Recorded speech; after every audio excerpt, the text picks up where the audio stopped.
तो क्या जूम कर रहे हैं कि cot inverse x is equal to t मान रहे हैं, ठीक है। तो इसकी वैल्यू सब्स्टिट्यूट करोगे तो t square minus 5t plus 6 greater than equal to 0, मतलब क्वाड्रेटिक क्वेश्चंस जो है उसमें ग्रेटर देन 0। तो इसको हम लोग क्या करते हैं, बेबी कर्व मेथड यूज़ करेंगे और इसको फैक्टराइज करेंगे। तो टी स्क्वायर इसको हम लोग -3 - 2t प्लस 6 ग्रेटर देन 0 लिख सकते हो। तो t कॉमन लिया तो t -3 और यहाँ से 2 को -2 कॉमन लोगे तो t -3 ग्रेटर देन 0। तो यहाँ पे t -3 और ये क्या आएगा t -2 ग्रेटर देन 0, ठीक है। क्लियर है। अब यहाँ पे क्या आ रहा है, बेबी कर्व मेथड में पहले इसका क्रिटिकल पॉइंट इसको 0 किया तो एक वैल्यू आएगा 2 और दूसरी वैल्यू क्या आएगी 3 आएगी बेटा, ठीक है। अगर देखो लीडिंग कोफिशिएंट दोनों का पॉजिटिव है तो start with positive sign, then negative, then positive, ठीक है। और हम लोग को ग्रेटर देन 0 तो हम लोग को क्या कलेक्ट करना है, पॉजिटिव कलेक्ट करना है, सिर्फ नेगेटिव तो करना नहीं है क्योंकि यहाँ पे इक्वल ग्रेटर देन 0 दे रखा है, इक्वल टू नहीं है तो ओपन इंटरवल होगा और ये प्लस इन्फिनिटी तक और इधर जाएगा तो माइनस इन्फिनिटी। तो इसकी जो वैल्यू होगी ये वाला पार्ट होगा और ये वाला पार्ट होगा।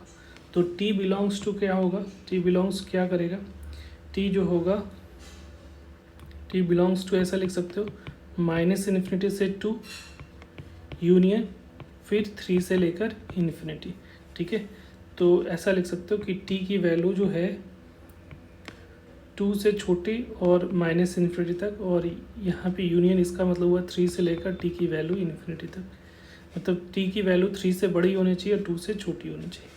तो इसको शॉर्ट में सर ने t लेस देन 2 और यहाँ पे लिख सकते हो और t ग्रेटर देन 3, ठीक है। दोनों का मीनिंग सेम ही होता है। तो ये वाला पार्ट तो क्लियर हो गया। अब बेसिकली इसका मतलब क्या हुआ, इसका मतलब हुआ कि कॉट इनवर्स x की वैल्यू लेस देन 2 होनी चाहिए और यहाँ पे कॉट इनवर्स x की वैल्यू ग्रेटर देन क्या होना चाहिए, 3 होना चाहिए। क्लियर है। अब यहाँ पे हम लोग क्या कर रहे हो बेटा, कॉट इनवर्स x का ग्राफ हम लोग को x की वैल्यू बेसिकली फाइंड करना है। तो कॉट इनवर्स x का ग्राफ हम लोग को पता है कि कैसा होता है, एक बार ड्रॉ कर लेना। तो कॉट इनवर्स x का ग्राफ ड्रॉ करोगे तो बहुत सारा चीज़ें आपको क्लियर कट आइडिया लग जाएगा, ठीक है। तो आप ऐसा कर लो कि इसको यहाँ पे ये वाला लाइन को हम लोग, क्योंकि कॉट का जो रेंज होता है ना, कॉट इनवर्स x का रेंज जो होता है वो कहाँ से कहाँ तक होगा, 0 से पाई के बीच में होता है। तो ये 0 हो गया और ये पाई तक जाएगा और इसका ग्राफ कुछ इस टाइप से आप लोगों ने पढ़ा होगा, कुछ ऐसा होता है। क्लियर है। तो ये जो वैल्यू होती है ये π/2 पे 0 होता है, ऐसा π/2 ये होगा। तो इसको अप्रोच करेगा। तो ये किसका ग्राफ है, ये ग्राफ जो है y इक्वल टू,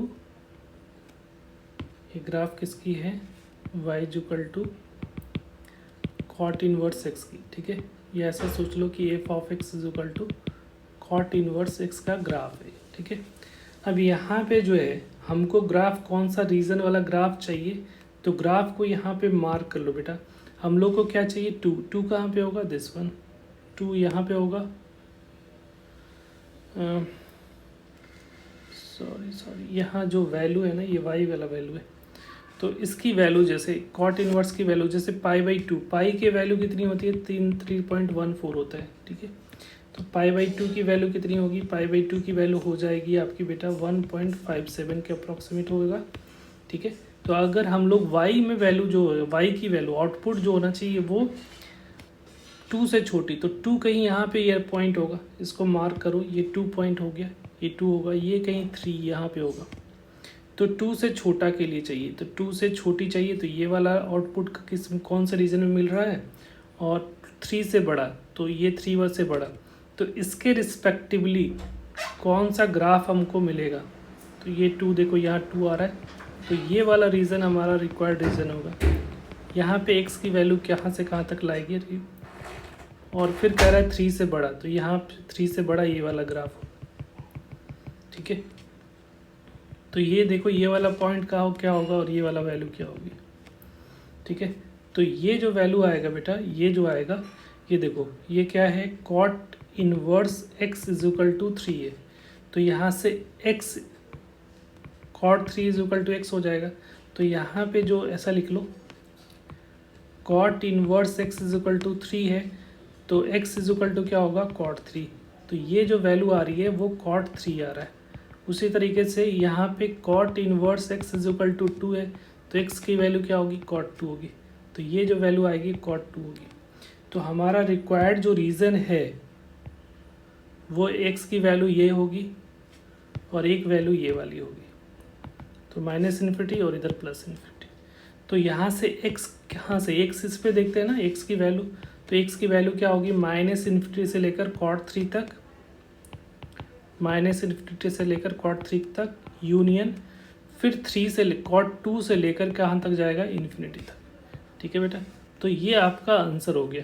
तो आपको क्या करना पड़ेगा, थोड़ा सा ग्राफिकल अप्रोच लगाना पड़ेगा। ठीक है, अगर ग्राफ पता है तो ये आप कर सकते हो। जैसे आपको कहीं पे सॉल्व करना रहता था कि f of x equal to 2, अगर कोई फंक्शन है, सर ने बताया होगा ना f of x is equal to g of x, कैसे सॉल्व करते थे, दोनों का ग्राफ ड्रॉ करो। ठीक है, तो यहाँ पे कांस्टेंट है y इज इक्वल टू 2 का लाइन एक ड्रॉ किया, ये लाइन जो है वो किसका है y इज इक्वल टू 2 का है, और एक लाइन क्या है इसकी y इज इक्वल टू 3 का, और इसके अकॉर्डिंग उसके क्रॉसपॉन्डिंग x की वैल्यू, ठीक है, वो देख